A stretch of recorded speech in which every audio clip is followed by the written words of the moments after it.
이동의 촉 금요일의 촉 가이드입니다. 오창석 시사평론가 나왔습니다. 어서 오십시오. 네, 안녕하세요. 오창석입니다.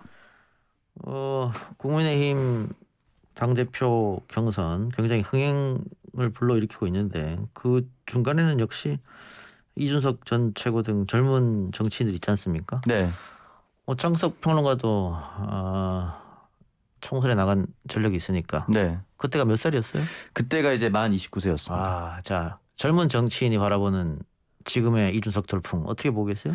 일단은 이 돌풍을 청년 정치인의 현상으로 볼 것인가 아니면 이준석 개인의 현상으로 볼 것인가를 따져봤을 때 예. 저는 개인적으로 이준석 개인의 현상으로 분류하고 싶습니다.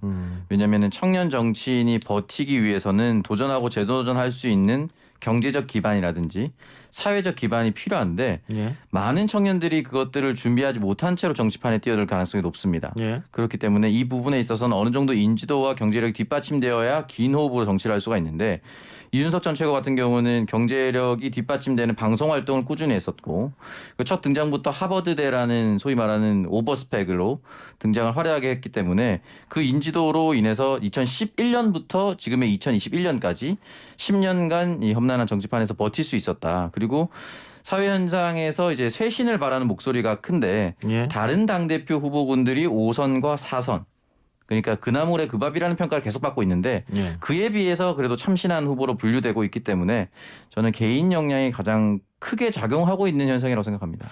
예, 뭐 초반에는 개인 역량이 많이 작용했겠습니다만 지금 미풍이 태풍으로 변한 것은 아마 국민의힘 지지자들 혹은 일반 유권자들도 기존 정당의 기존 인물로는 안 된다. 방금 오창석 씨 말처럼 변화와 혁신이 필요한 거 아니냐. 이런 생각 한 게 맞아떨어진 것 같습니다. 네. 오늘 그러면 이동의 총 그 얘기를 해보죠. 네, 일단은 처음에 김은혜, 김웅 의원 같은 신진 세력도 컷오프를 통과할 것이다라고 많은 사람들이 예상을 했는데 예. 김웅 의원과 김은혜 의원, 현역 의원님에도 불구하고 예비경선에서 탈락했습니다. 예. 이건 어떻게 좀 봐야 될까요? 이 원래 본선 룰은 70대 30이잖아요. 당원 70, 일반 여론조사 30. 네. 이걸 컷오프 때는 50대 50으로 변경시켰습니다. 네. 이거는 젊은 층의 이야기를 들어준 거죠. 네. 일반 국민 여론을 더 많이 집어넣어라. 그리고 컷오프가 4명이었는데 5명을 늘렸잖아요. 네. 그거는 중진 의원들의 이야기를 들어준 거죠.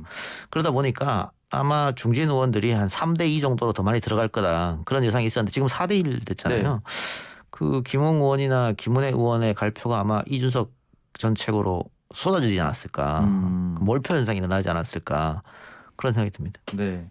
그리고 나경원 전 원내대표와 주호영 전 원내대표가 선전할 것이고 그래도 예비 경선을 했을 때 이준석 전 최고가 1등할 거라는 예상은 아무도 하지 못했습니다만 예.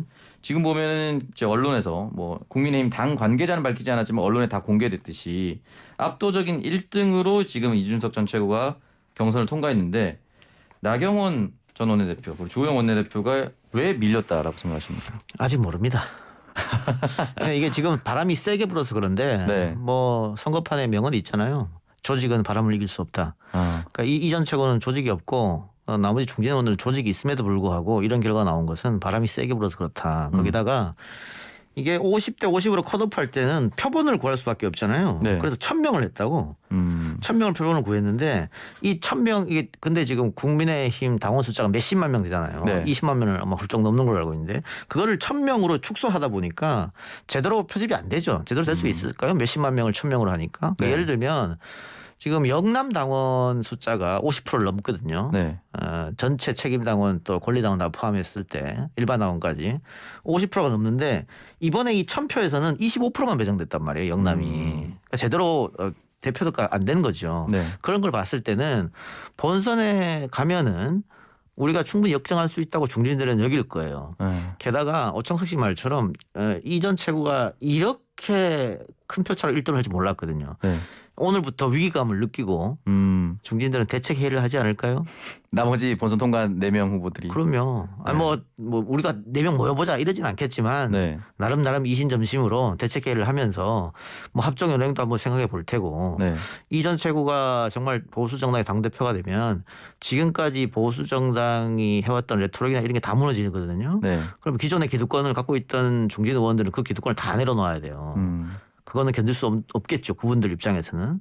그러다 보면 뭔가 대책을 이제 심각하다고 느끼고 네. 더더욱 조직을 더 다진다든가 뭐 이런 작업이 아마 있을 겁니다. 그래서 예단하기는 어렵다. 뭐 오늘 컷오프 결과로 봤을 때는 뭐 본선도 이준석이 무난하게 이길 것처럼 보입니다만 예단할 수는 없다. 아까 제가 말씀드린 것처럼. 그리고 토론이 남았지 않습니까? 네. 토론이 남았는데 토론에서 과연 어떤 일이 벌어질 것인가. 물론 토론 전에 이미 누구를 찍을지 결정을 하고 들어가긴 합니다. 뭐 보통 지지자들이 그렇게 마음을 먹죠. 보통 그렇게 생각하는데 이준석 최고가 지금까지 다른 당 사람들 그리고 나랑 정치적이나 신념이 다른 사람들하고 늘 토론했잖아요. 네. 같은 당 사람들하고 해본 기억이 잘 없을 거 아니에요. 그렇죠. 거의 없었죠. 거기다가 지금 같은 경우에는 대부분 중진 또 나보다 훨씬 나이 많은 사람들입니다.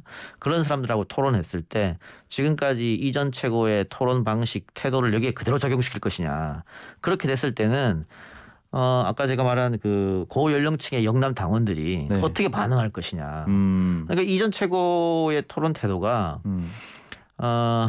논리적으로 일단 압도하고 그리고 또 어떻게 조롱도 하고 상대 감정을 좀 잘 그렇죠. 긁어내죠. 비유도 그런 식으로 하고. 네. 근데 그렇게 하는 게 다른 편이랑 싸웠을 때는 박수를 보내죠. 우리 편일 때는 좀 속 시원한 면이 있겠지만. 네. 그런데 네. 지금 같은 편이랑 붙잖아요. 네. 그러면은 대바라지게 느껴질 수도 있어요. 근데 그런 면을 아마 이전 최고의 측근들이 같이 하는 분들이 계실 테니까 네. 어떻게 충원을 할 것인지 그런 것도 한번 재밌게 눈여겨볼 만한 거죠. 네. 그러면 일단은 앞으로 이제 당원이 본선은 결국은 70%로 늘어날 텐데 지금의 예비 경선 결과와는 조금 많이 다르게 나올 수도 있다라고 생각하시는 거죠? 저는 그렇게 봅니다. 예.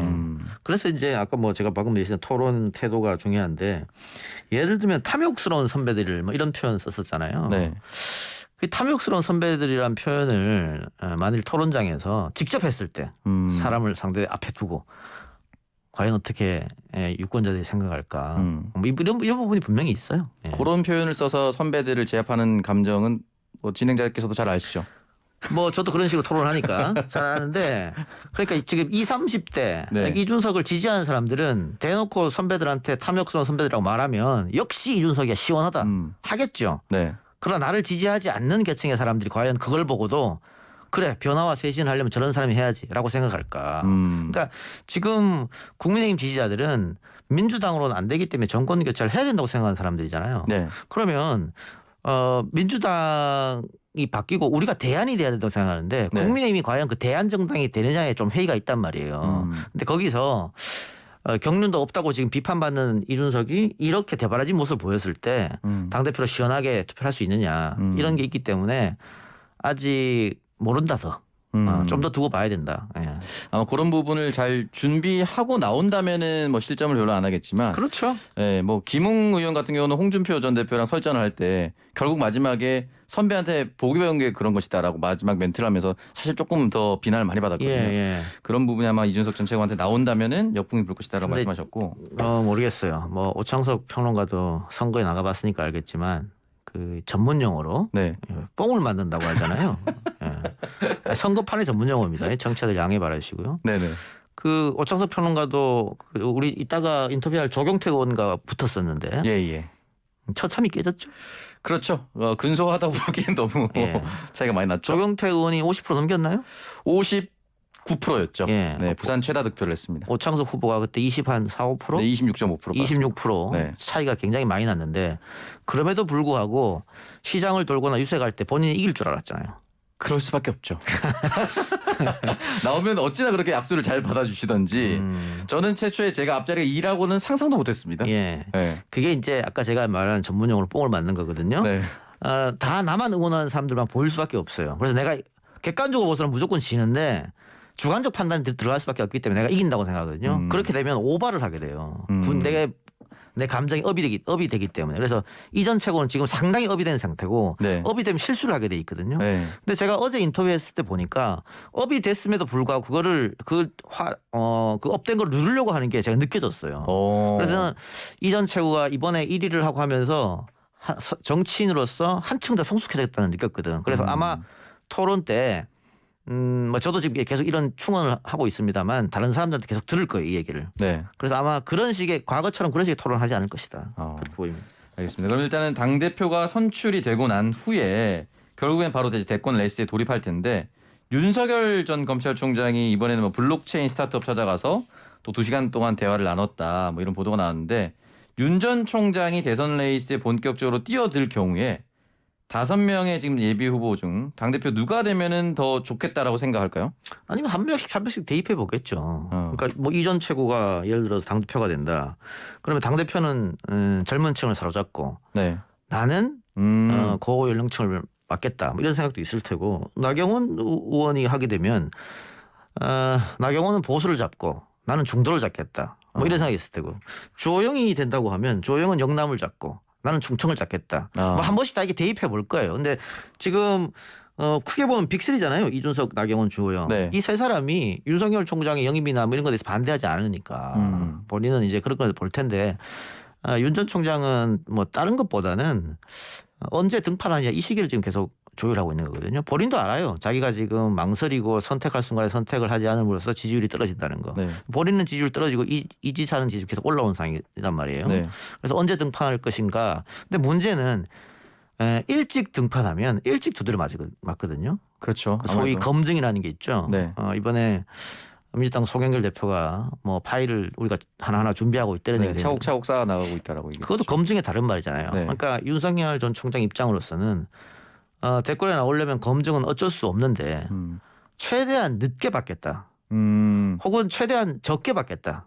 그러니까 예를 들면 국민의힘에 입당을 하게 되면 지금 국민의힘의 다른 대권 주자들이랑 경선을 해야 되잖아요. 그렇죠. 그러면은 그때 벌써 한번 검증 받아야죠. 다른 후보들이 건드리겠죠. 본선 가면 또 한 번 받아야 되잖아요. 네.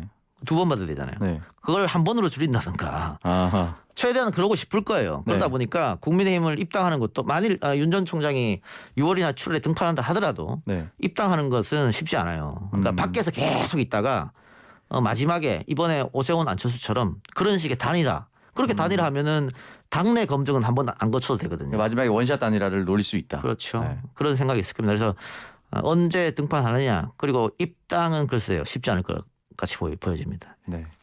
알겠습니다. 약간 다른 얘기를 넘어가 보도록 하겠습니다. 지금 김호수 검찰총장 후보자 인사청문회 파행을 놓고 뜻밖에서 이제 설전이 벌어졌습니다. 더불어민주당 김용민 의원과 국민의힘 유상번 의원이 이제 맞붙었는데 여기에 대해서 이제 전관 비리에 대해서 정당 문제 제기를 한 것이다라고 얘기를 했고 실제로 지금 유상범 의원이 되기 전에 변호사 시절 대리 수술로 환자 2명이 잇따라 숨진 이 파주 마디평안병원의 법률 자문을 맡았고 여기에서 두두는 한 듯한 그 녹취록이 나왔습니다. 이제 고발인 조사도 들어가고 수사를 시작했다라고 하더라고요.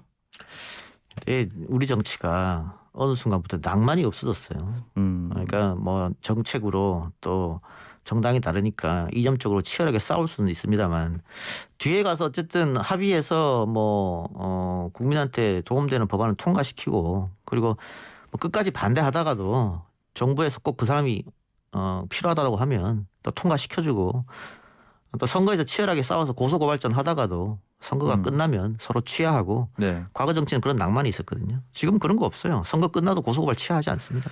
그렇더라고요. 예, 그리고 정부에서 꼭 이 사람이 필요하다라고 대통령이 강력하게 얘기해도 끝까지 반대합니다. 또 이번에 그랬었죠. 지금 같은 경우도 그렇잖아요. 이게 김용민 의원이 유상범 의원 면전에다 대고 전관비리 문제 제기를 했는데 근데 그전에는 또 국민의힘 법사위원들이 김용민 후보 면전에다 대고 네. 또 고소고발 당한 사람이 어떻게 거기 앉아있냐 얘기했단 말이죠. 그때 그 얘기를 했었죠. 그 PPT 자료 화면에 자신 얼굴이랑 이름 넣어서 네. 얘기했었다라고 얘기를 했었죠. 그러니까 이렇게 되면 뭐 극한의 대립으로 갈 수밖에 없죠. 감정이 상하니까. 네. 옛날에는 개인의 프라이버시는 안 건드렸는데 이렇게 되면 우리 정치는 앞으로 계속 대립할 수밖에 없어요.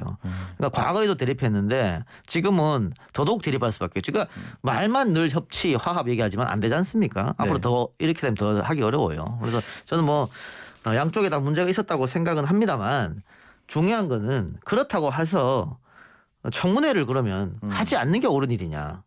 청문회는 청문회로 예정된 건 진행한 뒤에 그리고 그렇죠. 사과를 요구할 것은 사과를 요구하고 해야 되는데 김호수 청문회가 지금 중심이 아니고 여야 의원 누가 잘했냐 누가 먼저 사과하느냐 이거 본질이 지금 바뀌어버렸잖아요. 그렇죠. 이 부분에 대해서는 여야 의원들이 모두 좀 반성할 부분이 있는 것이죠. 네. 근데 어쨌든 지금 대통령 같은 경우는 청무 보고서 재송부를 요청했습니다. 시한이 다음 주 월요일 31일까지인데 인사청문 보고서를 끝까지 받아들이지 않고 거부하고 대통령은 임명을 그대로 강행하는 상황으로 갈까요? 그렇게 되죠. 그렇게 될 수밖에 없는 상황이 예. 돼버린 거죠. 지금은 김호수 아니면 정부에서 컨택할 수 있는 검찰총장 후보자가 없습니다. 게다가 지금 공석이 상당히 길어지고 있잖아요. 네. 그렇기 때문에 대통령으로서는 강행할 수밖에 없는 그런 상황입니다. 네.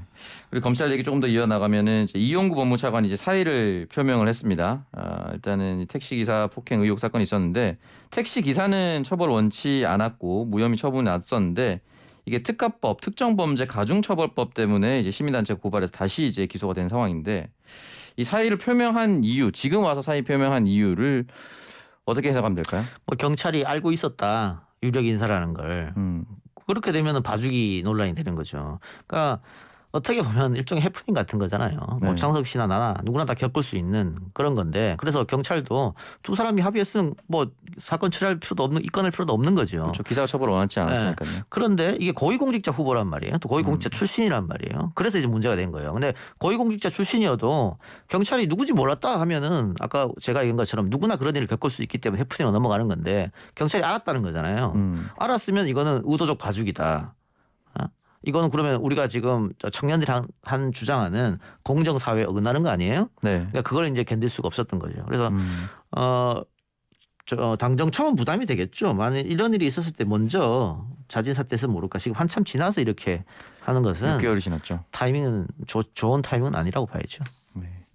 알겠습니다. 마지막 얘기 잠깐 넘어가 보도록 하겠습니다. 조국 전 장관이 이제 자서전 출간을 했습니다. 조국의 시간이라고 했는데 일단은 이 출간 소식이 알려지자마자 진중권 전 동양대 교수부터 해서 국민의힘에서 잇따라 비판 메시지를 남겼는데 이 비판 메시지가 굉장히 좀 강도 높아요. 김웅 의원 같은 경우는 그러다 밤에 오줌 싼다라는 격한 표현을 좀 보고 좀 놀랐어요. 왜 이런 표현이 나왔나 했는데 결국은 이제 촛불의 시간이 끝나지 않았다. 뭐 불장난하면 오줌 싸다. 뭐 이 맥락으로 쓴 것 같긴 합니다.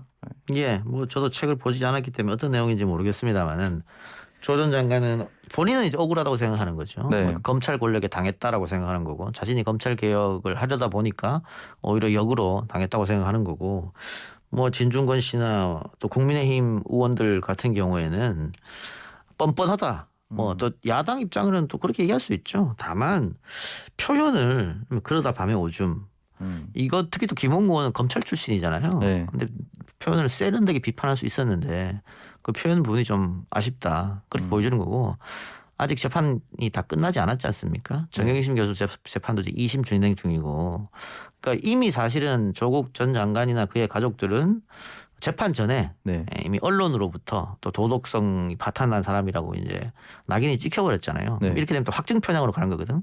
재판에서 아무리 무죄가 난다고 하더라도 이제 안 믿는 거죠. 서민 교수가 청문회에서 그런 비슷한 얘기 했잖아요. 네. 믿지 못하겠다고. 그렇게 되는데 무죄 추정의 원칙이라는 게 있지 않습니까? 네. 재판 끝날 때까지는 뭐 어떤 결론을 스스로 내려도 이렇게 언론을 통해서 영향력 있는 사람들이 말하는 건 조금 조심해야 되지 않나 싶어요. 만약 그래서 무죄라면 어떻게 할 겁니까? 그렇죠. 그리고 조 전 장관도 모르겠어요. 조 전 장관도 본인이 할 말이 있겠습니다만 아직 아내 재판, 본인의 재판 진행 중이잖아요. 네. 재판이 끝나고 책을 탈고 했으면 어땠을까? 뭐 그런 아쉬움도 있죠. 그러니까 이게 재판 진행 중에 이런 책을 써서 지금 벌써 베스트셀러 됐더라고요. 이미 8세 돌파, 4만 부 돌파했다는 기사가 있습니다. 그렇게 해서 여론에 영향을 미쳤을 때 어쨌든 재판 중인데 그것도 재판에 영향을 끼치지 않을까 이런 우려. 그렇게 봤을 때는 정무적으로 재판 끝나고 썼으면 어땠을까. 본인은 억울하다고 생각하겠지만 뭐 그런 생각도 드는 그런 게 교차했습니다. 네. 뭐 일단 야당의 반응 이런데 그럼 여당의 반응들도 나올 텐데 일단 이낙연 전 대표 같은 경우는 검찰 개혁 완성에 힘을 바치겠다. 뭐 응원의 메시지. 추미애 전 장관도 역시 개인사가 아닌 촛불 시민 개혁사라고 얘기했는데 앞으로도 여당의 메시지도 계속 이렇게 나올까요? 추미애 전 장관이나 이낙연 전 대표나 대통령 꿈이 있지 않습니까? 네. 대통령 되려면 1차 경선을 통과해야죠. 민주당 1차 경선을 통과하려면 조국 전 장관을 비판할 수 없어요. 비판하게 되면 민주당 경선 통과 못합니다. 그걸 알고 있기 때문에 두 사람이 이렇게 얘기한 거고 특히 이낙연 전 대표 같은 경우에는 과거 조국한테 빚진 것 없다 이런 발언도 했고 네. 조국 전 장관 책 나오기 전에 며칠 전이었죠. 본인의 책에서 또 빗대어서 조 전 장관을 비판했단 말이야. 직접적으로는 아니지만. 논문 제1저자 등등이 예. 사실 비유할 수 있는 부분인 거죠. 그런데 바로 그렇죠. 입장 바꿔가지고 네. 조 전 장관을 옹호했단 말이야. 이것도 지금 본인이 지금 확실한 갈피를 못 잡고 있는 느낌인데 조 전 장, 그러니까 본선을 위해서는 조 전 장관을 비판하는 게 좋은데 경선을 위해서는 옹호해야 된단 말이죠. 그러다 보니까 오락가락한 왔다 갔다 한 이런 논평이 나올 수밖에 없다. 예. 안타까운 현실입니다. 예. 네. 그래서 오늘은 그러면 이동의 촉 이 정도로 마무리하고요. 오창석 평론가는 다음 주에 뵙겠습니다. 지금까지 금요일의 촉 가이드 오창석 시사평론가였습니다. 고맙습니다. 네, 감사합니다.